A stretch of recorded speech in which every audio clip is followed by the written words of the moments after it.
உள்ளதாம் பாரேம்மா ஊட்டி மலச்சாரல் உள்ளத்தில் பாயாதோ ஊசி மழத்தூரல்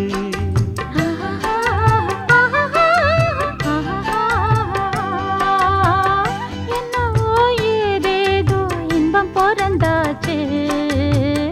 சொல்லவே தெரியாமே என்ன மறந்தாச்சு இன்னும் இன்னும் ஆனந்தம் தன்னால் புரியும் சின்ன பொண்ணு நான் தானே எனக்கு என்ன தெரியும் நான் உள்ளதை சொல்வேன் சொன்னதை செய்வேன் வா காத்திருந்தேன் கதவை திறந்தேன் உள்ளுக்கு வந்தேன் காதல் செய்ய கற்றுத் தரணும் உன்னுக்கு வந்தேன் நான் வாட பிடிக்கும் மல்லிகைப்பூவே வண்ணப்புறாவே வா கை தொட்டதும் தொட்டு சம்மதப்பட்டு வா காத்திருந்தேன்